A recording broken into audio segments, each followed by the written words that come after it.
Il était toujours dernier de sa classe. Et après avoir échoué à l'examen d'entrée à l'université, il a essayé de se faufiler dans le bus touristique d'une université prestigieuse. Mais un professeur l'a arrêté. « Je suis désolé Rudy, ce bus est pour les étudiants intéressés par cette université. Ce n'est pas une visite touristique. » Rudy a dit au professeur que peut-être un jour il pourrait y aller étudier. Le professeur l'a tiré de côté et l'a exhorté à faire face à la réalité. Après tout, ses notes n'étaient même pas assez bonnes pour une école technique. Le professeur a dit à Rudy que tout le monde n'est pas fait pour l'université. Ces mots simples lui ont rappelé quand il avait dit à sa famille enfant qu'il voulait jouer au football à Notre-Dame après le lycée. Mais ce qu'il a reçu n'était pas leur soutien. Au lieu de cela, c'était leurs moqueries impitoyables. À leurs yeux, Rudy était trop petit et trop maigre pour jamais devenir un joueur de football. Mais Rudy a refusé d'accepter ce destin pour poursuivre son rêve. Il regardait tous les commentaires des matchs de football de Notre-Dame et pouvait en raconter chacun avec passion.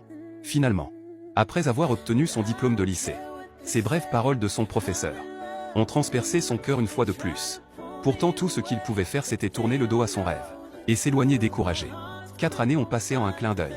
Après l'obtention de son diplôme, Rudy a travaillé dans une aciérie de sa ville pendant 4 ans. Le jour de ses 22 ans, son meilleur ami Pete lui a offert un maillot de Notre-Dame.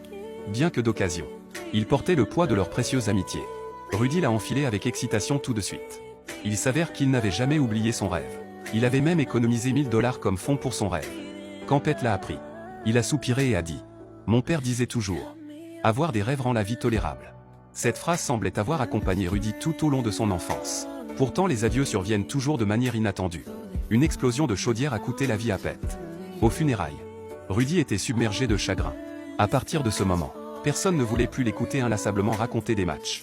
On ne sait jamais si demain ou un accident viendra en premier. Avec cela en tête, Rudy a refusé de laisser son rêve attendre plus longtemps. Il a décidé de partir immédiatement pour le poursuivre. Il a dit au revoir à sa petite amie et à sa famille. Mais juste avant de partir, son père a encore essayé de persuader Rudy de laisser tomber ses espoirs irréalistes. Travailler à l'usine comme ses frères serait quand même une vie décente.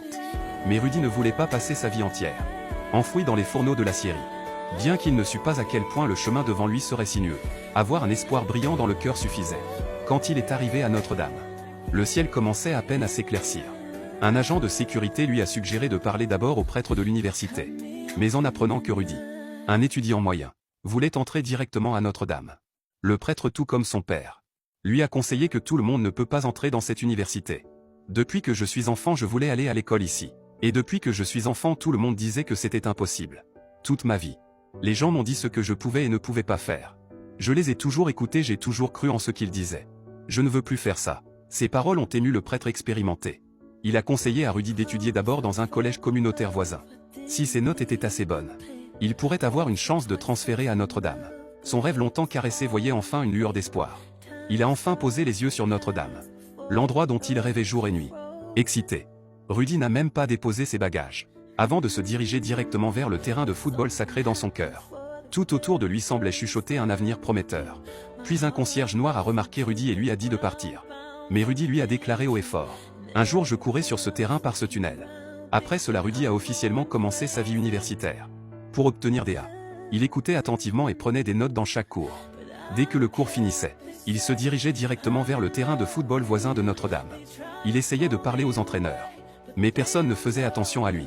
Pour se rapprocher de l'équipe, Rudy a trouvé le concierge noir qu'il avait expulsé plus tôt, et a proposé de travailler comme son assistant gratuitement, sans salaire. Après les supplications persistantes de Rudy, le concierge a finalement été ému par sa détermination. Le lendemain, Rudy a suivi le concierge dans le vestiaire de l'équipe pour nettoyer. Il lisait les devises des anciens joueurs sur le mur, récitait les noms de toutes les célébrités du football de Notre-Dame, et savait même exactement à qui appartenait chaque casier.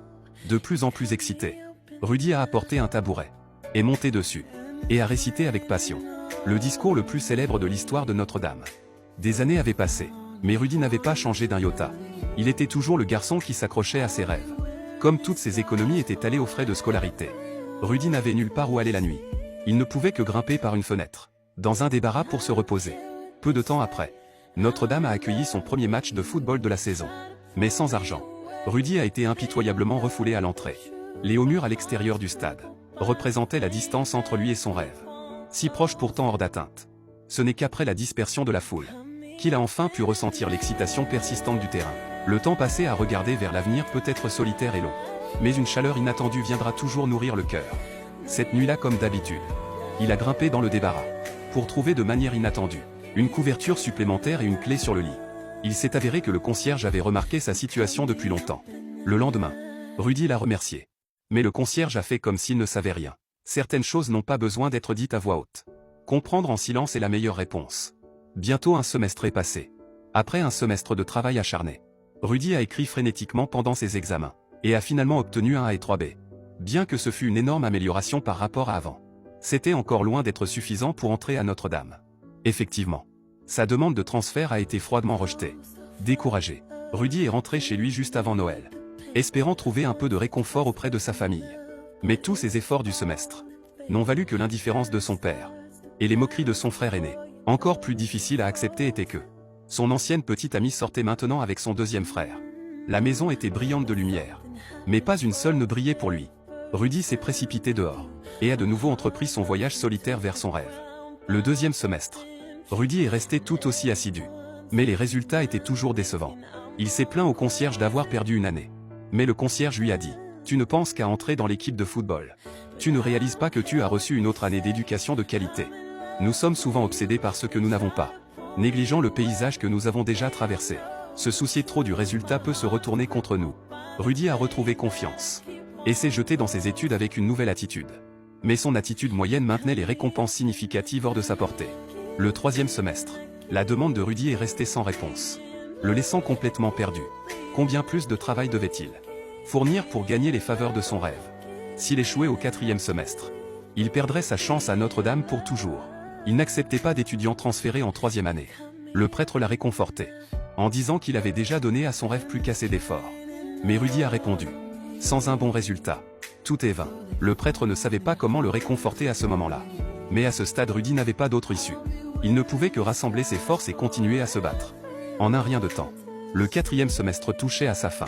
Maudit a reçu une autre lettre de Notre-Dame. Mais cette fois, il n'avait même pas le courage de l'ouvrir sur place. Il est allé seul dans un parc, ouvrant l'enveloppe avec des mains tremblantes. En lisant, les larmes coulaient de manière incontrôlable de ses yeux. Tout son travail acharné avait enfin porté ses fruits. Il a immédiatement partagé la bonne nouvelle avec son père. Son père a regardé la lettre d'acceptation avec incrédulité. Même son frère aîné était stupéfait. Puis son père a saisi avec excitation l'interphone de l'usine et a annoncé la nouvelle à tous les ouvriers. Mais pour Rudy, son rêve ne faisait que commencer.